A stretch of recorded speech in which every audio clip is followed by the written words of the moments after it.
Please welcome Caitlin Gallagher.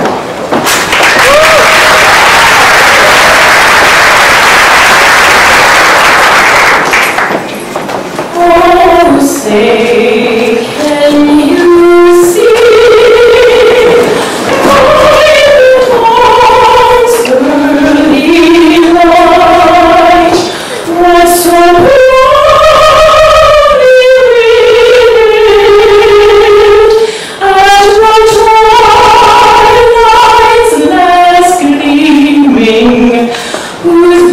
rise and bright stars through the perilous fight, o'er the rivers we watch, were so gallantly streaming.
Please welcome Rabbi Eric Stonen.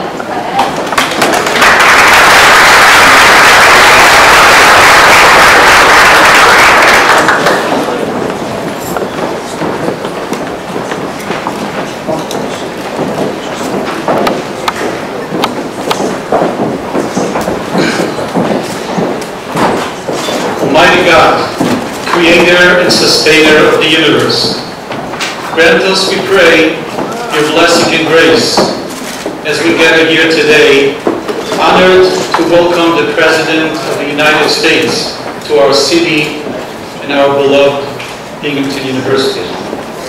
Our campus community is a vibrant and diverse one, with international students who hail from 100 countries, joining our native students from every state across our nation. We have watched with pride as our university has achieved and maintained national acclaim, academically, in research, and in the world of work and commerce. But we are most proud of the opportunity available to each individual who comes here, regardless of background and station in life.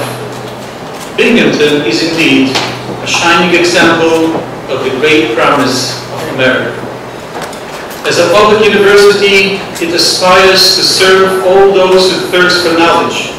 As a great public university, it aspires to do so greatly. We pray that we all merit the finest benefit of all, the opportunity to give back to society and together to fashion a better future for all humanity. As my old mentor, the Lubavitcher Rebbe of blessed memory, set forth in his teachings, it is through strong education and values imbued with sense of morality and sanctity in everyday life that we can create the highest conduit for a receipt of your blessings and the answers to our prayers for an inspired day and a beautiful future. On this day, as we embark in a new academic year, we recall the first biblical words addressing the theme of education. Concerning Abraham, God said, I have given him special attention because he teaches his children, his household after him, and they will preserve the way of God, doing charity and justice, and through him shall be blessed all the nations of the world. We sing a day soon when conflict and confusion will yield to understanding and peace. As promised by all prophets and yearned for by all well-meaning people. We know this takes great, thoughtful, ongoing, accessible education that is coupled with the founding principles of charity and justice. Almighty God, grant our President, the leader of the free world, the wisdom and vigor to lead us towards a world perfected and redeemed, and grant us each the ability to do our part. As Rosh Hashanah, the day Jewish tradition remarks as the anniversary of all mankind draws a close, we pray for a year of light and joy, enlightenment, sweetness, and above all, peace. Oseh Shalom B'Vamav, Yaseh Shalom Aleinu. May the one who makes peace in heaven bring peace upon us all. And let us all say Amen.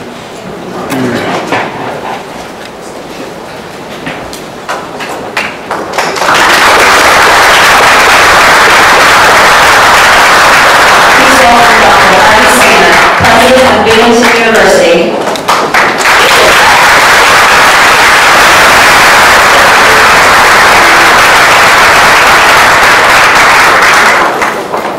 President's here.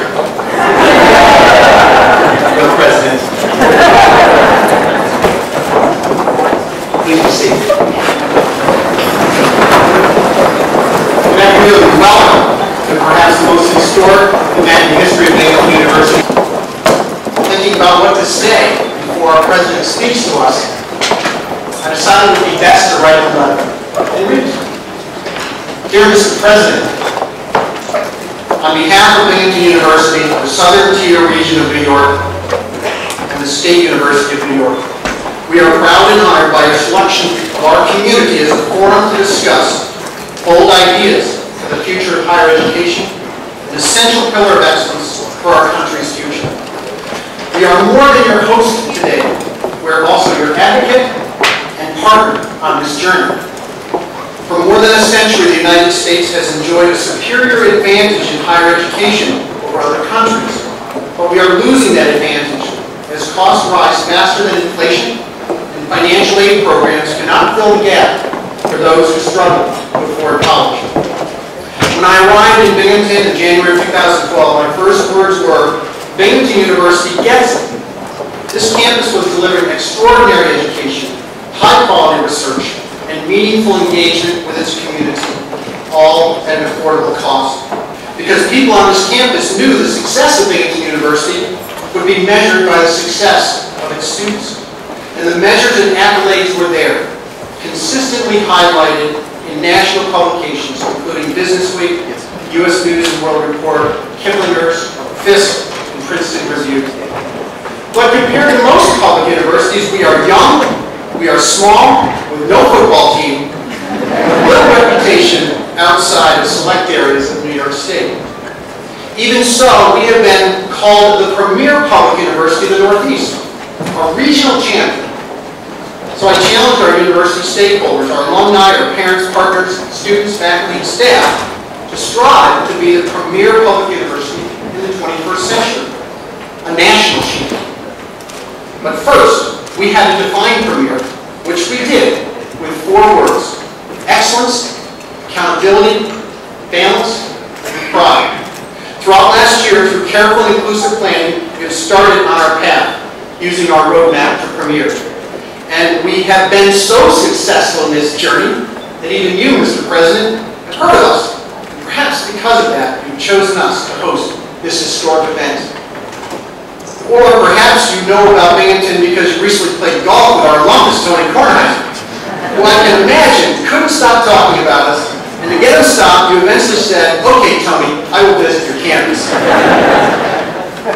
Our first steps to premier include our goals for here in the year 2017 that include an increase in student enrollment of 2,000 to a total of 17,000.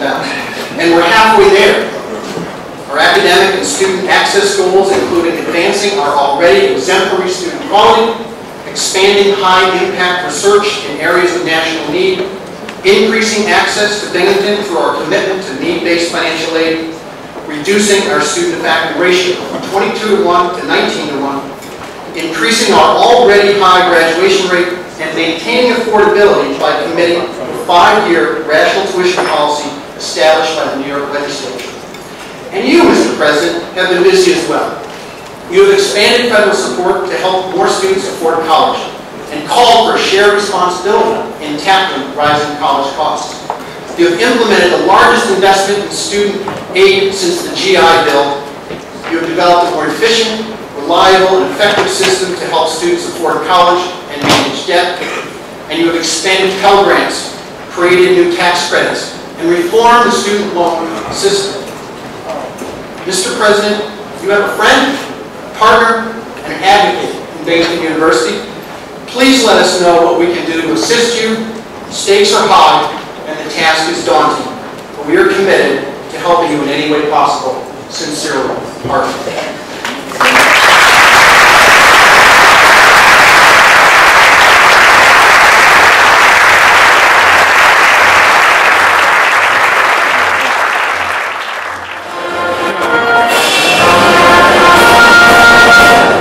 Ladies and gentlemen, the President of the United States.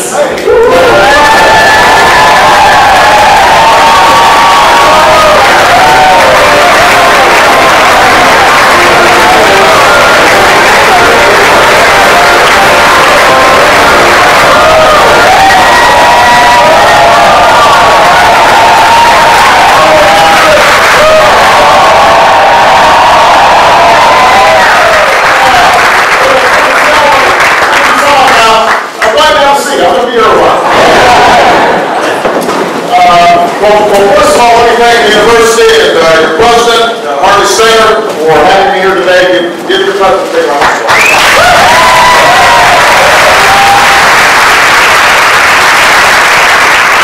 A couple other people I want to recognize. Mayor Matt Ryan is here. Two wonderful congressmen, Richard Hanna and Paul Zarco. Representative Maurice Hinchey is here.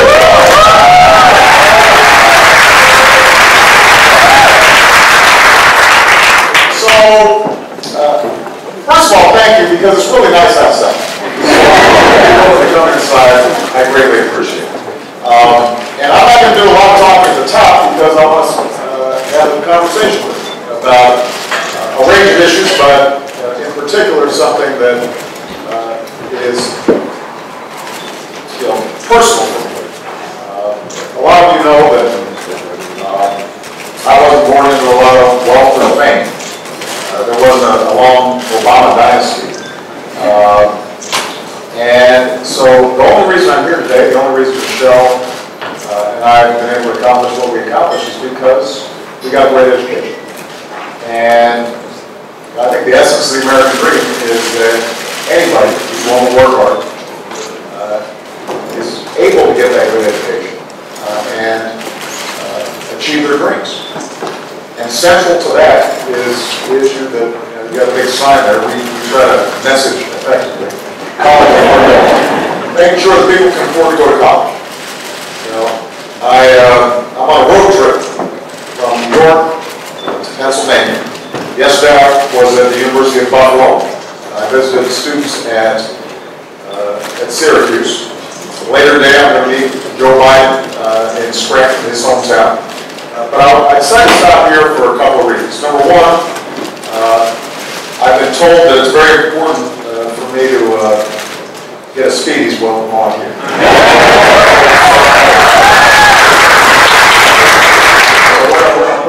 Pick one up and try it on the road. Number two, I'm excited because of the great work that SUNY campuses like Binghamton are doing to keep costs down for hardworking students like so many of you. Chancellor Zipper is making sure that hundreds of thousands of SUNY students all across the state are getting a world-class higher education, but without some of the debt and financial burden that is stopping too many young people from going to college. And that's what we want for all of our students and all of our families all across the country. You know, over the past month, I've been visiting towns throughout America, and I've talked about better bargain for the middle class and everybody who's trying to work their way into the middle class. We've fought our way through a very brutal recession, and now we're at a point where we're creating jobs, the economy's growing, budget deficits are falling, healthcare inflation has been reduced, and yet there's still a lot of working families out there who are having a tough time in this competitive global economy that we live in. And the fact is, even before this last financial crisis, we had increasingly an economy where folks at the top were doing better and better and better, but the average individual or family was seeing their incomes and their wages flattening. And you start getting a tale of two Americas. And the whole premise of upward mobility in this country, which is central to who we understand ourselves to be, was being diminished for too many people. So, from my perspective, reversing that trend should be Washington's highest priority. It's certainly my highest priority. Unfortunately, what we've seen in Washington all too often is, instead of focusing on how we bring good middle-class jobs back to America, how we make sure the economy is growing robustly and that growth is broad-based, we've been spending a lot of time arguing about whether we should be paying our bills that we've already approved. Or the discussion's been about slashing spending on education and basic research and science, all the things that are going to make sure that we remain competitive for the future. Most recently, there's been threats that we would shut down government unless we agree to roll back the healthcare reform that's about to provide millions of Americans with healthcare coverage for the first time. And that's not an economy. That's not going to grow the economy, that's not going to strengthen the middle class, and it's not going to create ladders of opportunity into the middle class. What we need to do is focus on the pocketbook, bread and butter issues that affect all of you. Making sure we've got good jobs with good wages, a good education, a home of your own, affordable health care, a secure retirement, and a way for people who are currently in poverty to get out of poverty. That's what we should be spending our time thinking about when it comes to domestic policy. That's what's always made America great. And nothing's more important to that process than what we're doing in terms of K-12 education and higher education. Now, here's the challenge. At the time when higher education has never been more important, and when I say higher education, I mean 2-year, 4-year technical colleges. It doesn't all have to be 4-year traditional bachelor of arts or sciences. At a time when that's never been more important, college has never been more expensive. And in fact, what you've seen is that over the last 3 decades, the cost of higher education has gone up 260%. At a time when family incomes have gone up about 16%. So, I'm not a math major, there are probably some here, but if you got one line going up 260%, another line going up 16%, you start getting a bigger and bigger gap, and what's happened as a consequence is that either colleges become out of reach for too many people, or young people are being loaded up with more and more debt. Now, we've tried to close that gap.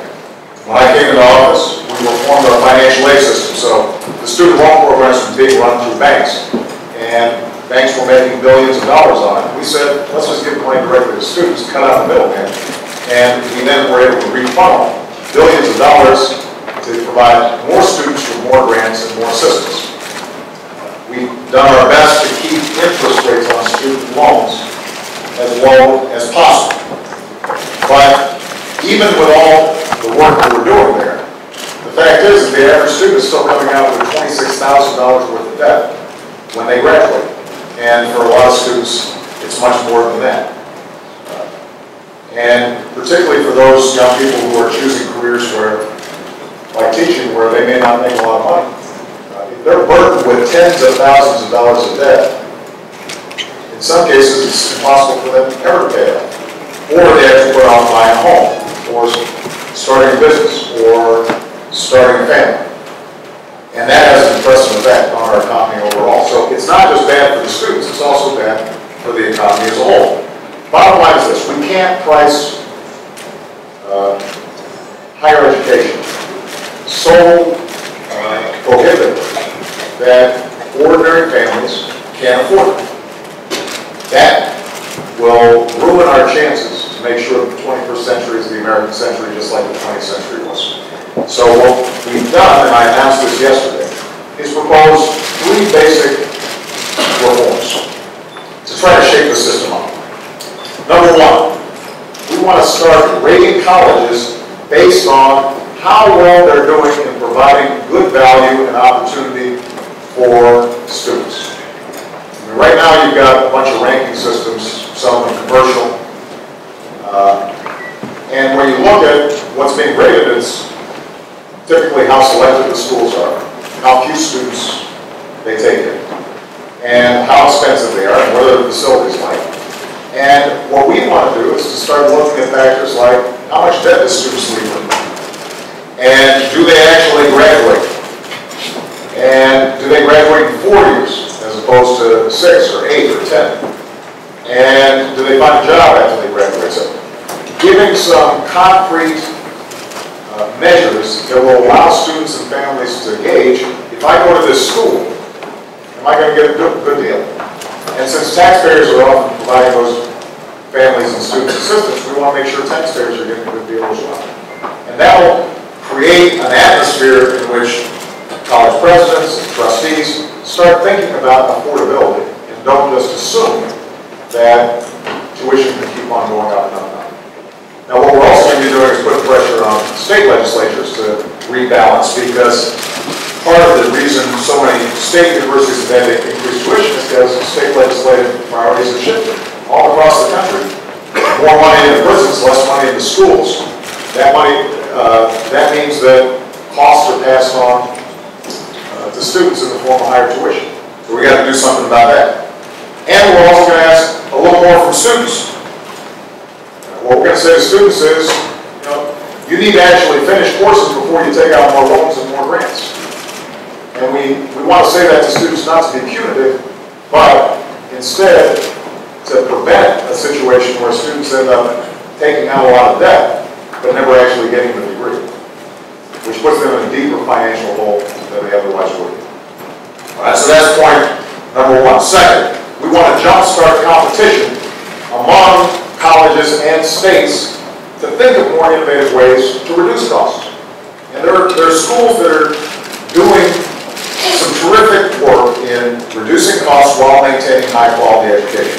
So for example, there's some schools that are experimenting where you can get credits based on your competency as opposed to how much time you're spending in the classroom. There's no law that says you have to graduate,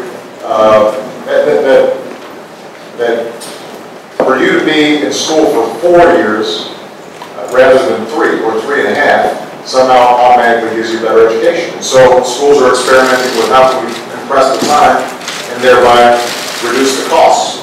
Are there ways that we can use online learning to improve the educational quality and at the same time make things a little cheaper for students?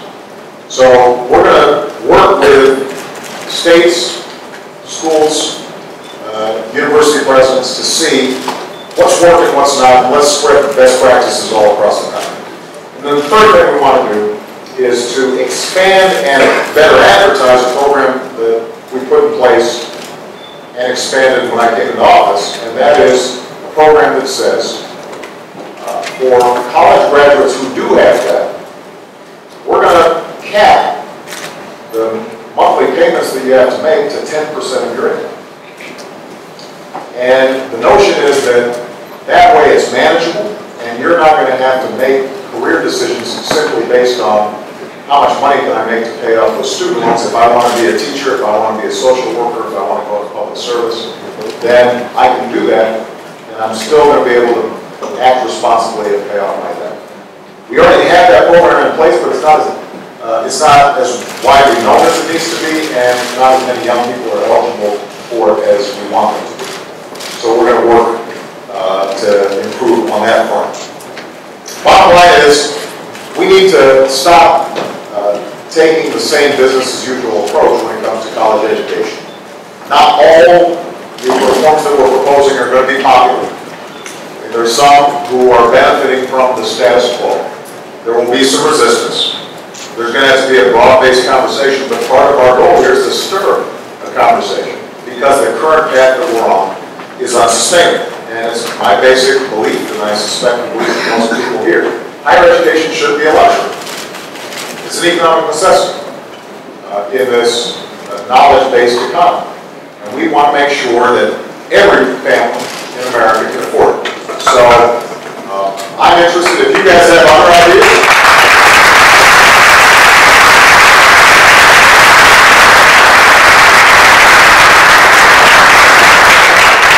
If you have other ideas about things that we should be looking at, we want to hear them.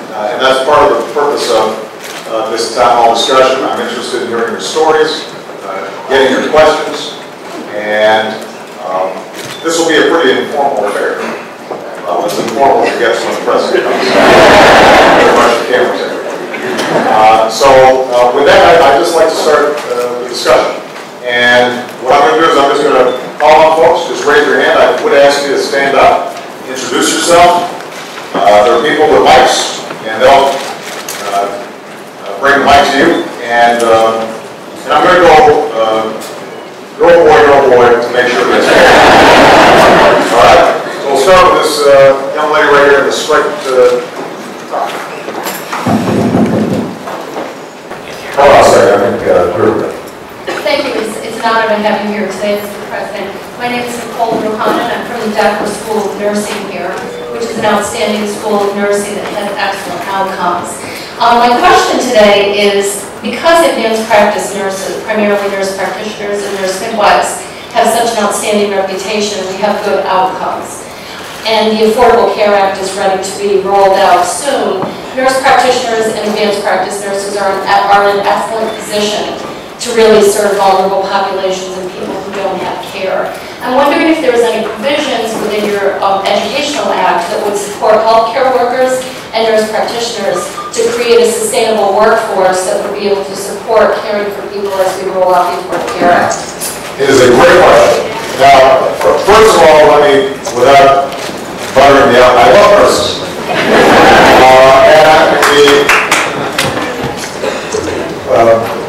Michelle and I have been blessed. We haven't been sick too much, but, knock on wood. But every interaction we've had at the hospital, the doctors are wonderful and we appreciate it. I know when we had signed with the award, we spent 90% of the time with the nurses and 10% with the OBGYN. When my grandmother got sick and was passing away at the end, it was nurses who were caring for her in an incredibly compassionate but also professional way. And you're absolutely right that one of the keys to reducing our healthcare costs overall is recognizing the incredible value of advanced practice nurses and giving them more responsibilities because there's a lot of stuff they can do that in a way that frankly is cheaper than having a doctor do. But the outcomes are just as good. The challenge we have is we still have a nursing shortage in too many parts of the country. My understanding, you probably know this better than I do, part of the problem is that too many professors in nursing or instructors in nursing are getting paid less than actual nurses. So what ends up happening is we don't have enough slots in some of the nursing schools. That may not be true here, but there are parts of the country where that's true. So we have to upgrade a little bit the schools of nursing and make sure that they're properly resourced so that we have enough instructors. And in fact, as part of the Affordable Care Act, one of the things that we talked about was how are we going to expand and improve the number of nurses and making sure that they can actually finance their educations. And so there are some special programs for nurses who are committing themselves, as well as doctors who are committing themselves to serving in underserved communities, and we will be happy to give that information to the School of Nursing here. One other element to this that I think is really interesting, we've been spending a lot of time thinking about making sure that our veterans coming back from Iraq and Afghanistan are getting the opportunities they need. So we instituted something called Post 9/11 GI Bill that provides the same kind of support that my grandfather got when he came back from World War II. And the young people who are served in our armed forces are just doing extraordinary work. One of the problems, though, is that they don't always get credit for the skills that they already possess when they come home. So one, and we got a bill here, there's another. And one great example actually is the medical profession. When you get Army medics coming back, served in the worst possible circumstances, out in theater, having to make life or death decisions. I met a young man up in Minnesota. He had come back, wanted to continue to pursue his career and become a professional nurse, and he was having to start from scratch, taking the equivalent of Nursing 101. And what we're trying to do is to make sure that states and institutions of higher learning recognize some of the skills, because as we bring more and more of our veterans home, we'll be ending the war in Afghanistan by the end of next year. We want to make sure that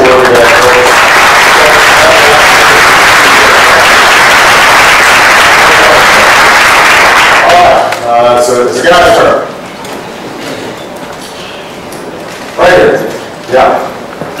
Hold on, let's get a mic all the way back.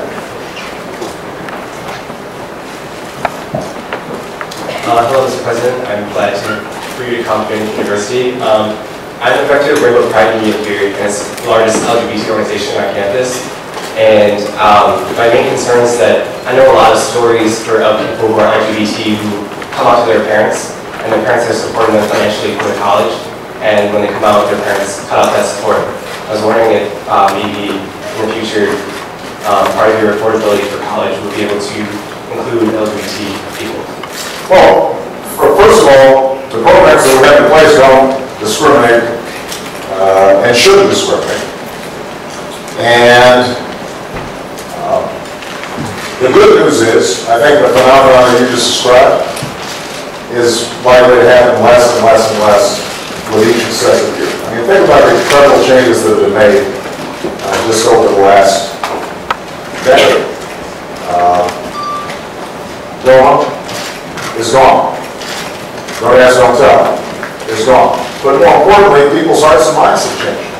And I think that's reflected with parents as well. That doesn't mean that there aren't still going to be struggles internally, but I think more and more what we recognize is that just as we should judge people on the basis of their character and not their color or religion or gender, same is true for their sexual orientation.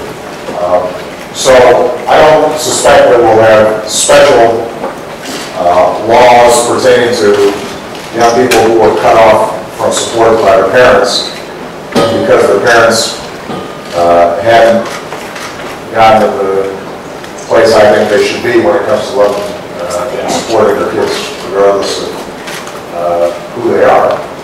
But we are going to make sure that all young people get the support that they need so that if their parents aren't willing to provide their support and they're functionally independent, that they're able to still go to college and succeed.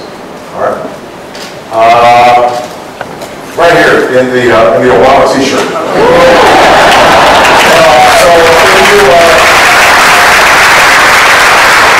Here's the general rule of the presidential town hall. If you want to get called on, wear the president's face on your shirt.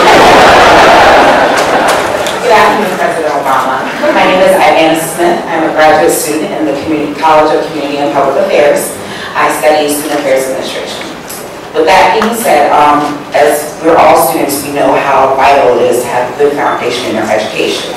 How does your administration plan to address the major budget cuts that are happening with Head Start schools around the U.S.? Well, that's a great question, and this will be a major topic over the next several months. First of all, I want to expand early childhood education so that it's accessible for everyone.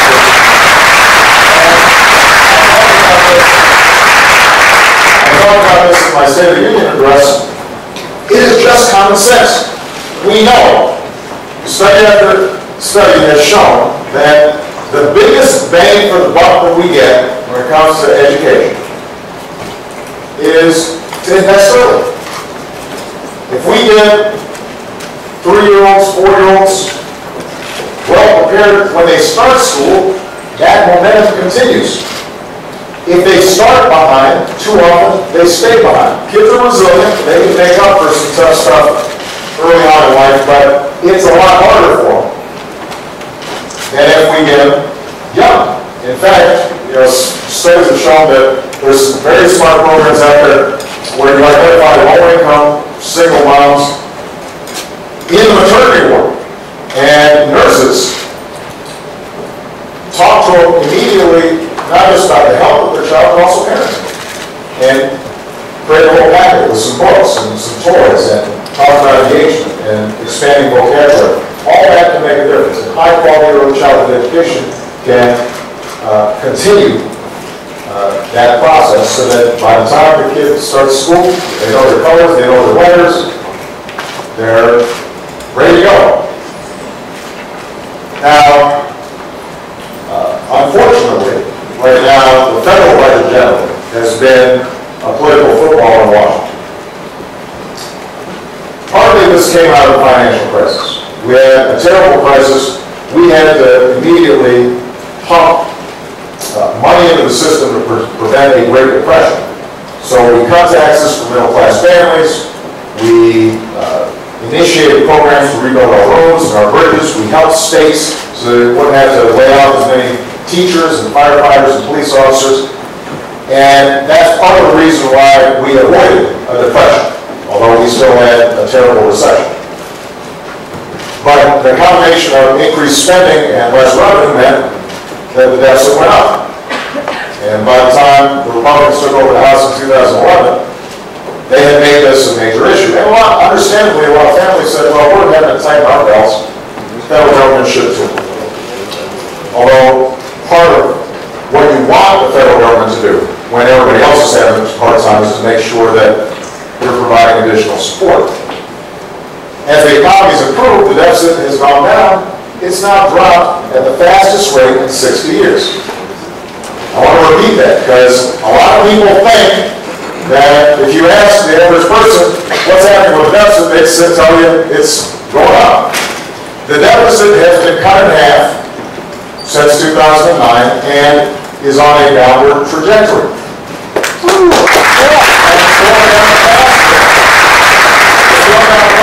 Any time since World War II. So we don't have a problem in terms of spending on education. We don't have a problem when it comes to spending on research and development. We do have a long-term problem that has to do with our healthcare programs, Medicare and Medicaid. The good news is that, in part because of the Affordable Care Act, Obamacare, costs have actually gone down, or that healthcare inflation has gone down to the slowest rate that we've seen in a long time. So we're starting to get healthcare costs under control. We'll still have to make some modifications when it comes to our long-term entitlement programs so that they're there for young people here when they are ready for retirement. But we don't have an urgent deficit crisis. The only crisis we have is one that's manufactured in Washington, and it's ideological. And the basic notion is that we shouldn't be helping people get health care, and we shouldn't be helping kids who can't help themselves and whose parents are under-resourced. We shouldn't be helping them get laid up. And so some of the proposals we've seen now are talking about even deeper cuts in programs like this, even deeper cuts in education support, even deeper cuts in basic science and research. And that's like eating your corn soup. It's like being penny wise and pound foolish. Because if young people aren't succeeding, if we're not spending on research and maintaining our technological edge, if we're not upgrading our roads and our bridges and our transportation systems and our infrastructure, all things that we can afford to do right now and should be doing right now and would put people to work right now. If we we don't do those things, then 20 years from now, 30 years from now, we will have fallen further and further behind. So when we get back to Washington, when Congress gets back to Washington, this is going to be a major debate. It's the same debate we've been having for the last 2 years. The difference is now, deficit's already coming down. And what we should really be thinking about now is how do we grow an economy so that we're creating a growing, thriving middle class, and we're creating more matters of opportunity for people who will work hard to get into the middle class. And my position is going to be that we can have a budget that is sensible, that doesn't spend on programs that don't work, but does spend wisely on those things that are going to help ordinary people succeed. All right, good. Let's see. It is a gentleman, this gentleman right here. He says, "Yay!" Well, that's it. You have a church section. I'm a faculty member of the computer science department. I'm very excited and encouraged by the plan on the affordability reform. My question is related about the quality of future higher education. As you know, many universities are trying their best to provide the best value by doing better with less. But the challenges are real and they're getting tougher and tougher as the budget cuts are getting tougher and tougher. So my question is, what your administration will do to ensure the best American universities remain to be the best in the world in the 21st century? Well, thank you. First of all, what's really important is to make sure that we're supporting great teachers. And since you got an applause line, you must be pretty good.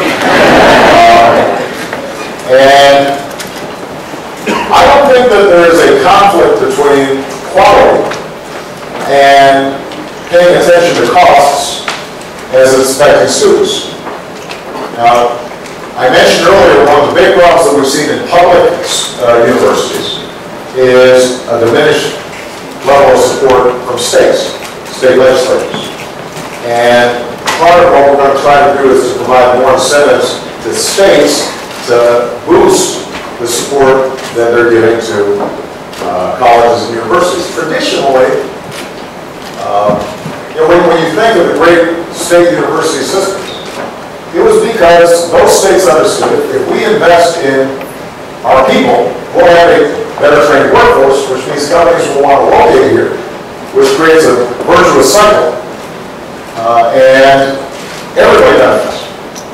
But starting, let's say 15 years ago, 20 years ago, you saw a trend in which state legislatures who were trying to balance their budgets kept on cutting support to state education. What happened was that, and I don't know whether this is true, Mr. President, for SUNY, but around the country, on average, what you've seen is a drop from about 46% of the revenues of the public college coming from states down to about 25%. It's almost been cut in half. And essentially, the only way these schools have figured to make it up is to charge higher tuition. So states have to do their jobs. But what is true also, though, is that universities and faculty need to come up with ways to also cut costs while maintaining quality. Because that's what we're having to do throughout our economy. And sometimes when I talk to the college professors, and keep in mind I taught in a law school for 10 years. So I'm very sympathetic to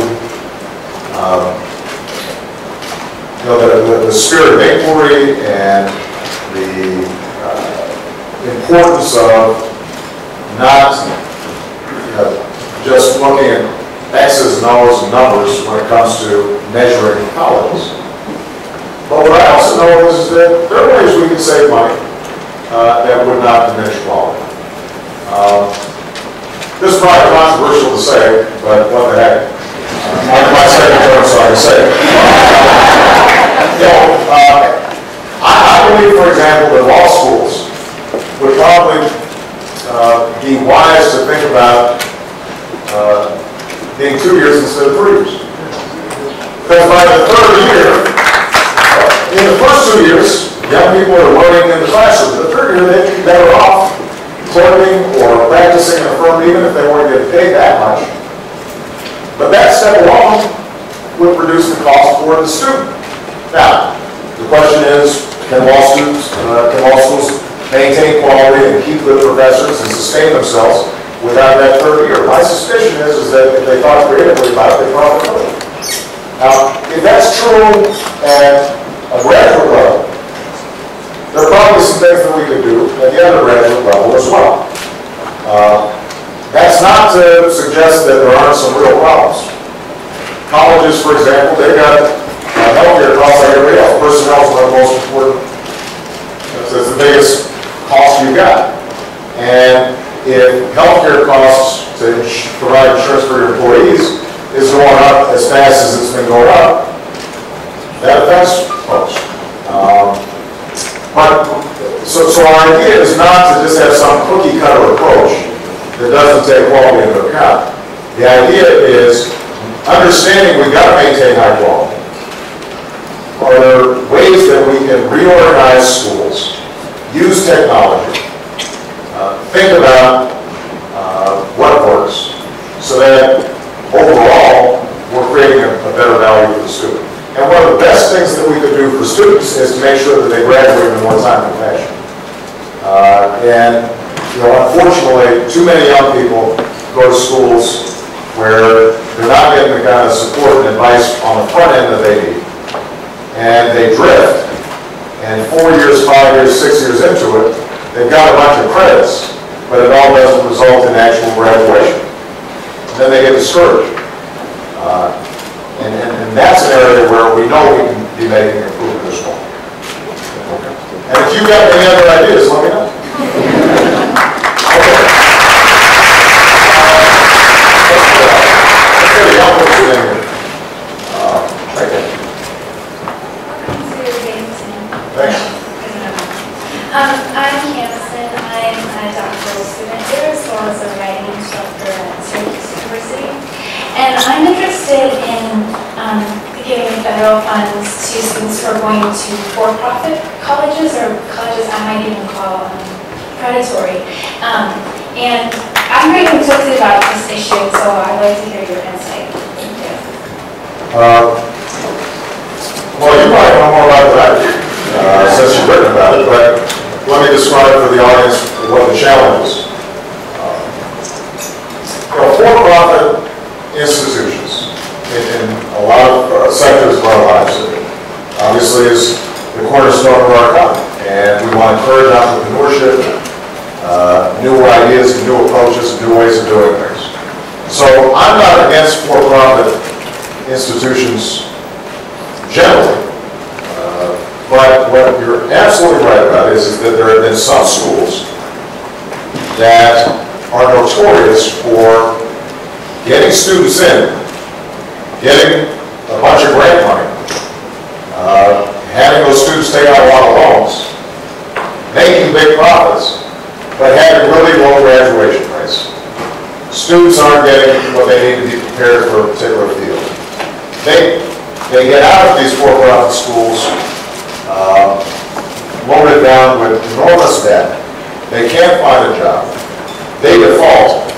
The taxpayer ends up holding the bag. Their credit is ruined, and the for-profit institution is making out like a man. That's a problem. I was mentioning veterans earlier. Soldiers and sailors and Marines, Coast Guard, they've been preyed upon very badly by some of these for-profit institutions. And we actually created a special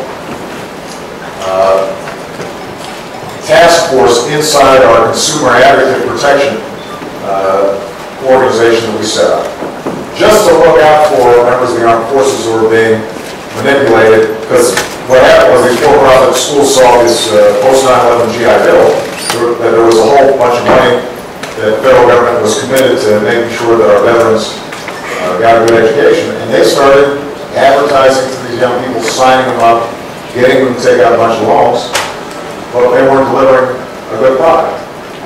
This goes to then the point I made earlier about how we can break schools. We're going to spend some time over the course of the next year talking to everybody, talking to the university professors, talking to faculty members, talking to students, talking to families. But if we can define some basic parameters of what's a good value, then it will allow us more effectively to police schools, whether they're for-profit or not-for-profit. Because there's some not-for-profit schools, traditional schools, that have higher default rates among undergraduates than graduation rates. And be able to say to them, look, either you guys step up and improve, or you're not going to benefit from federal dollars, because there are a bunch of schools like this one that are doing a good job. And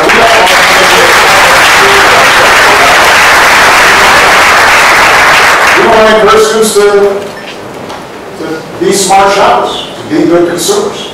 So there are probably more problems in the for-profit sector on this than there are in the traditional not-for-profit colleges, universities, and technical schools, but it's a problem across the board, and the way to solve it is to make sure that we've got ways to measure what's happening, and we can weed out some of the folks that are engaging in that practice. Great question. All right. This corner of the room has been neglected.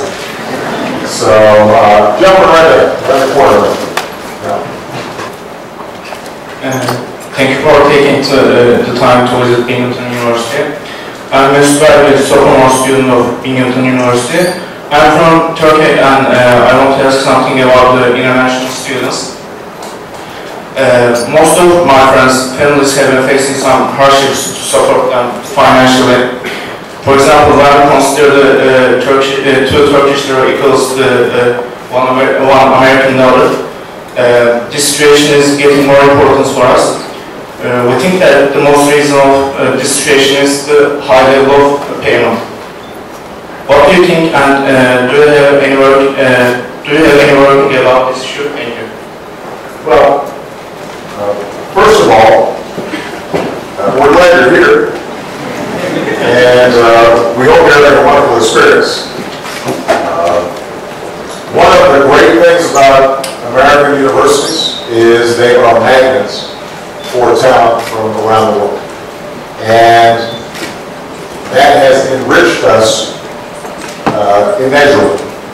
It enriches us in part because students who come here and study and excel may end up staying here and working and starting businesses. And that's always been part of the American experience, is smart, striving immigrants coming here and succeeding. And that makes everybody better off, which is part of the reason why we got to get immigration reform done. So that if we're taking the time to train a great computer scientist or engineer or entrepreneur, we're not just sending them back to their country. Let's invite them if they want to stay to succeed here and start it out here.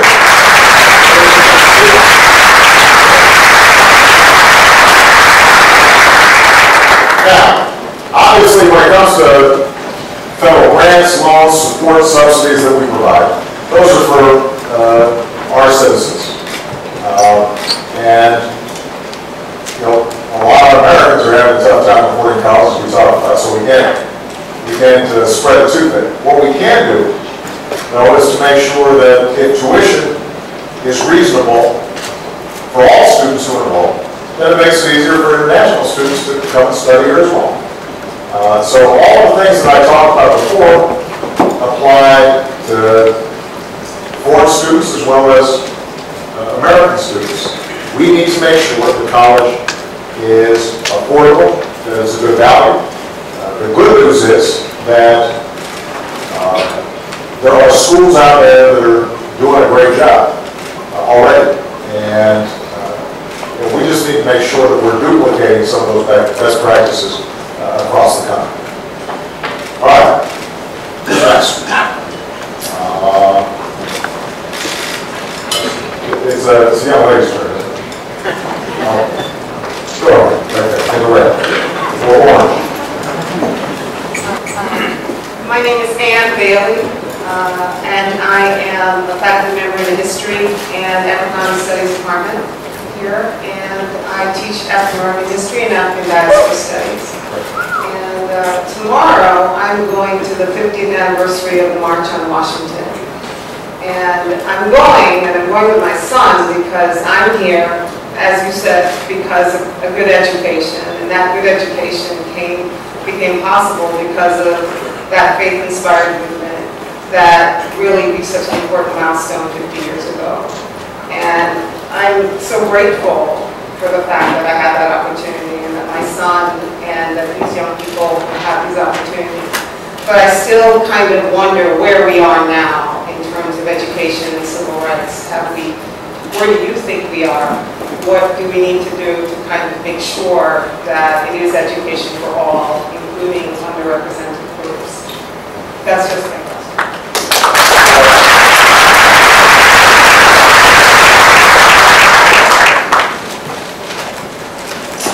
You know, 50 years after the March on Washington, and I had a great speech. Obviously, we made enormous strides.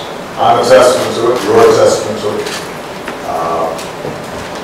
The diversity of this room and the students who are here is a testimony to it. And that impulse towards making sure everybody gets a fair shot is one that found expression in the civil rights movement, but then spread to include Latinos, immigrants, and gays and lesbians. And you know, what's wonderful to watch is that the younger generation seems, each generation seems wiser in terms of wanting to treat people fairly and do the right thing, and not discriminate. And that's a great victory that we should all be very proud of. On the other hand, I think what we've also seen is that the legacy of discrimination, slavery, Jim Crow, has meant that some of the institutional barriers for success for a lot of groups still exist. You know, African American poverty in this country is still significantly higher than other groups. Same is true for Latinos, same is true for Native Americans. And even if there weren't active discrimination taking place right now, and you know, obviously we know that some discrimination still exists, although nothing like what existed 50 years ago. But let's assume that we eliminated all discrimination, magically, with a wand. Everybody had goodness in their heart. You'd still have a situation in which there are a lot of folks who are poor and whose families have become dysfunctional because of a long legacy of poverty, and live in neighborhoods that are run down and schools that are underfunded and don't have a strong property tax base. And it would still be harder for young people born into those communities to succeed than those who were born elsewhere. So, if in fact that's the case, and that is what I believe, then it's in all of our interests to make sure that we are putting in place smart policies to give those communities a lift and to create ladders so that young people in those communities can succeed. Well, what works? We've already talked about what works. Early childhood education works. We know that can make a difference. It's not going to solve every problem, but it can help level the playing field for kids early in life, so that they're still going to have to work hard. Not everybody is going to succeed, but they'll have a better chance if we put those things in place. Making college affordable, that makes a difference, because we know, in part because of the legacy of discrimination, that communities of color have less wealth. They have less wealth, it means that mom and dad have a more difficult time financing college. Well, then we should make sure that every young person, regardless of their color, can access a college education. I think the biggest challenge we have is not that we don't know what policies work, it's getting our politics right. Because part of what's happened over the last several decades is, because times have been tough, because wages and incomes for everybody have not been going up, everybody's pretty anxious about what's happening in their lives and what might happen for their kids. And so they get worried that, well, if we're helping people in poverty, that must be hurting me somehow. It's taking something away from me. And part of what I think we have to understand is that America has always been most successful. We've always grown fastest, and everybody's incomes have gone up fastest when our economic growth is broad-based. Not just when a few people are doing well at the top, but when everybody's doing well. And so if working people and folks who are struggling, whether they're white, black, Hispanic, Asian, Native American, disabled, LGBT, if working folks join together around common principles and policies that will help lift everybody, then everybody will be better off, including my white folks at the top. Because when the economy is growing and people have jobs and people are seeing better incomes, they go out and they shop more. That means businesses are doing better, and you buy a new iPod, and Apple's happy, and shareholders are pleased. But unfortunately, we've got politics sometimes that divides instead of bringing people together. And we've seen that over the last couple of years. The tendency to suggest somehow that government is taking something from you and giving it to somebody else. And your problems will be solved if we just ignore them or don't help them. And that, I think, is something that we have to constantly struggle against, whether we're black or white or whatever color we are. All right. Thank you. How much time do we have? I want to make sure that I get a couple more questions in here. All right. 2 more. We'll make it 3. Good job. Here, we got a mic right here. Thank you, Mr. President. My name is Adam Flint. We're currently a cooperative extension, but I've been connected to this institution since 1966. And I want to tell you about Binghamton Energy Conservation Corps, where we are educating, training, and also employing Binghamton University graduates and current students to really take the vision that, Kennedy and others advanced of service to the problems of the community and to the country. In a cooperative extension, our energy corps students are helping people who could not benefit from energy efficiency. They're helping getting people employed with local home performance contractors. And we can do so much more if it were possible for programs like ours across the country to be able to know that we're going to be here in 2014, which we don't right now. And so I guess we've been in discussions with Harvey and many of the people in this room, Matt Ryan, many of the senior Binghamton University folks. And we really like to see coming out of Washington some good news about funding for the green economy for the future and for our ability to give a future to our children that right now I doubt for that. You have 2 girls, I've got 2 girls, and this is the last century of fossil fuels. So we got to make it happen. With this energy core, we can move to a food core, and on and on and on. I've said enough. I'm afraid it's one of the family business at the professoriate to say too much. I'm going to shut up now and listen to the wisdom that I hope you will bring to my question.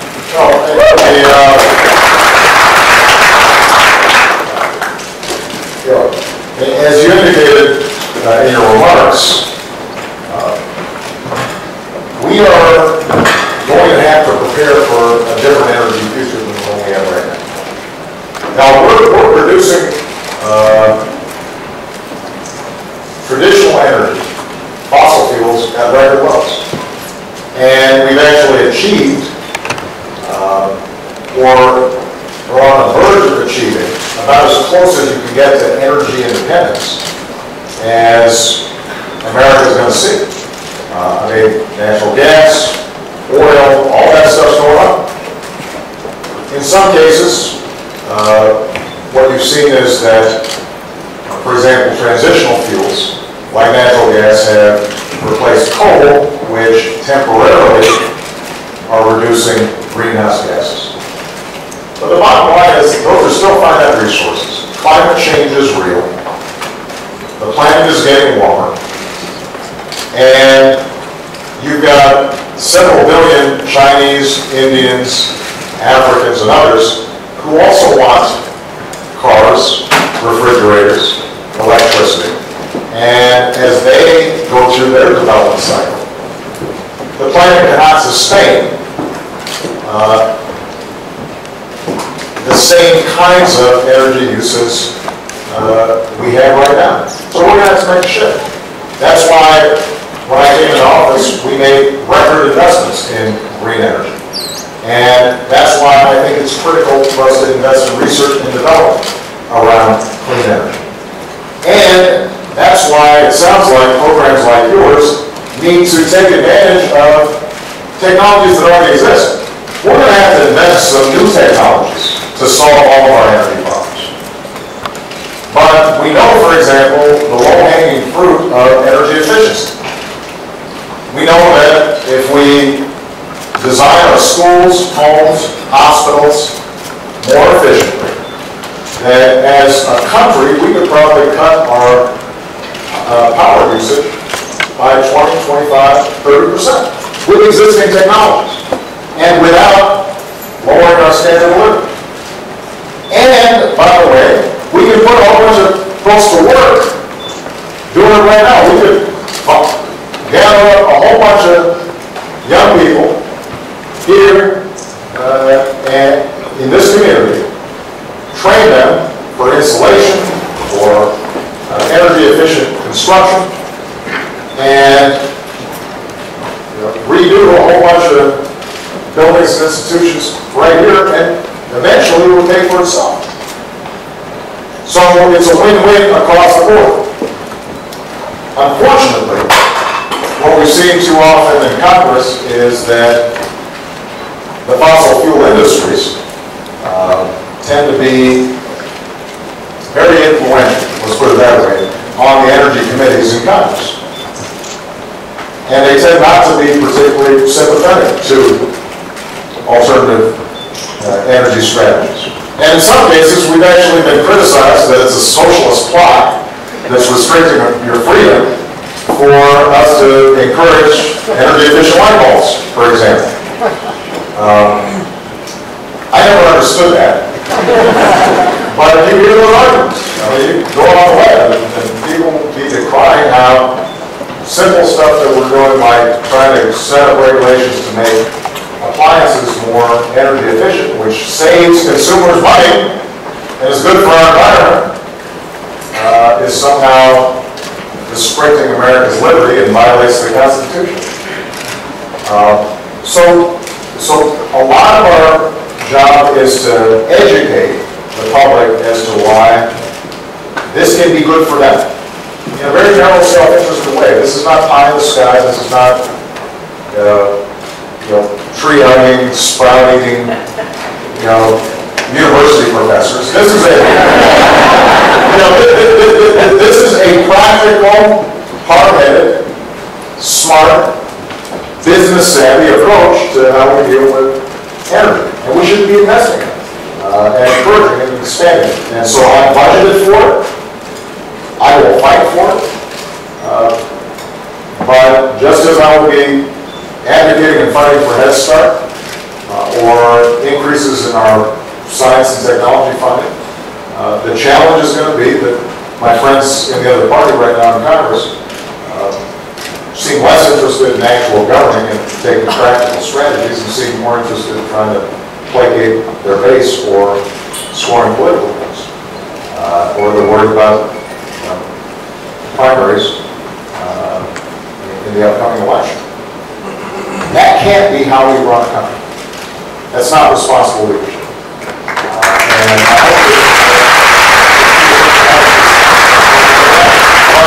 that I want to see their attitude that the public pushes folks in a different direction. Ultimately, what has an impact on politicians is votes. And that influence is not, it can't just come from districts that are strongly Democratic. We need voices in Republican districts to say, this is a smart thing to do. And we can make, and by the way, businesses can make money doing it. And people can get jobs doing it. And it's just sensible.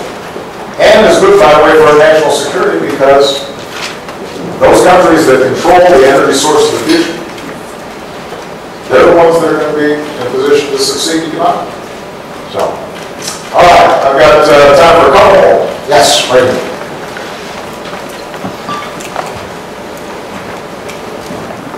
Good afternoon, Mr. President. My name is Lauren Morava. I'm an integrated neuroscience major. That sounds very impressive. What was that again? Integrated neuroscience. Okay, so talk about that. It has something to do with the brain and nerves. And It's a mix between psychology and biology. Okay. So it's not as impressive as... No, it's very absolutely. Anyway, what's the question? My question today is about financial aid. Yeah. Currently, financial aid eligibility is based on, or heavily based on, students' parents' income. Now, there are many middle-class families that send their students to state schools like Binghamton who live in high-cost regions such as New York City. Now, do you think it's possible for the financial aid formula to include the living costs of the region that applicants live in? Well, it's an interesting question.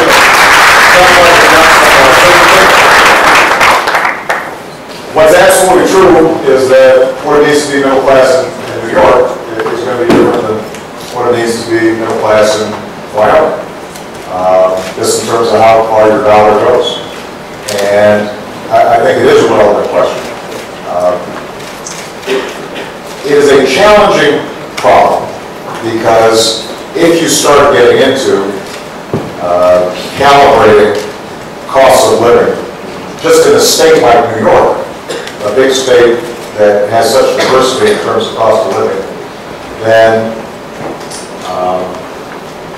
it might get so complicated that it would be difficult to administer. But why don't I just say this? I think it is an important question, and I'm going to talk to Secretary Ernie Duncan about it, and find out what kind of research and work we've done on that issue to see if we can potentially make a difference. Now, one way of handling this would not be at the federal level, but potentially at the state level. So you could manage something at the state level where people may have a better sense of the differences in cost of living in a state and say, we'll make some adjustments for students who are coming from higher cost areas versus lower cost areas. That might be easier to do than to try to administer it at the federal level from Washington for all 50 states. But I'll check with the Department of Education. And I'll make sure my team gets your email so that you get a personal answer from the Secretary.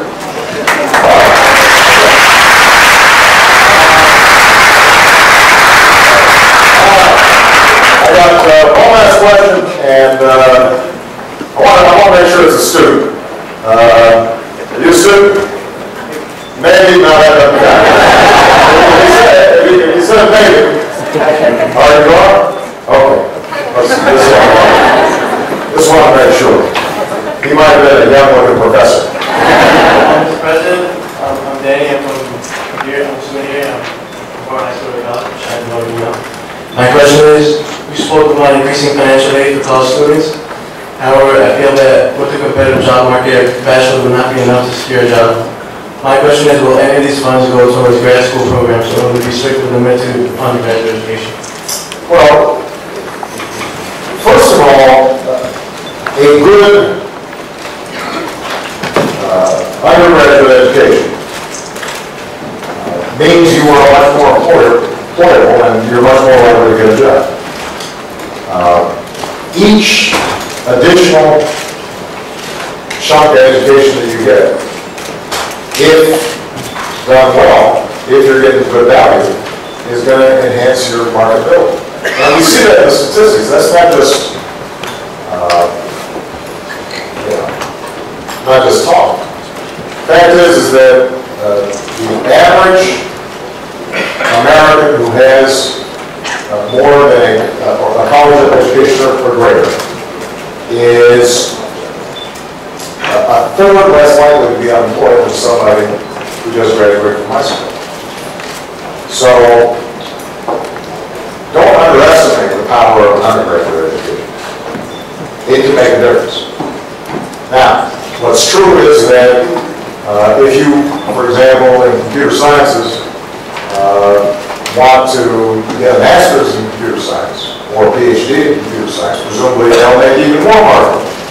And we want to make sure that financial aid is also available for graduate students. And the way programs currently exist, that financial aid does exist, although typically you get fewer subsidies and a less favorable interest rate for graduate education. We're probably not going to be able to completely solve that, and here's the reason why. I got a lot of scholarships and grant money for my undergraduate education, so I didn't have a lot of debt when I got out. I then decided to go to law school, and I went to a very good law school that was very expensive. Most of my debt when I graduated was from law school. About $60,000 worth of debt. But the truth was I was able to, if I wanted to at least, earn so much money coming out of law school that I really didn't need a subsidy. I could pay it back.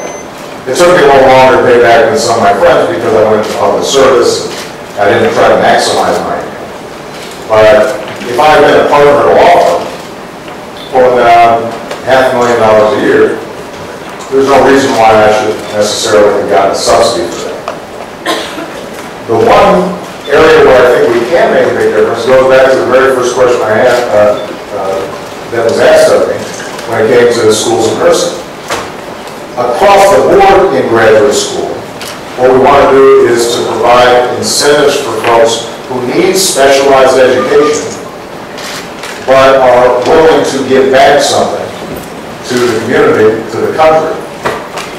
Doctors who are willing to serve in underserved communities, nurses who are willing to serve in underserved communities, lawyers who are willing to work in the state's attorney's office or as a public defender. Right? So the more we can do around programs for graduate studies where we say to you, if you're willing to commit to 5 years working in a place that doesn't have a doctor, and you're studying to be a doctor, we're going to forgive you a bunch of those loans. I'd like to see more programs like that, and I've asked the Secretary of Education to see how we can make those more accessible to more students. All right. Well, listen, everybody, this has been a great conversation.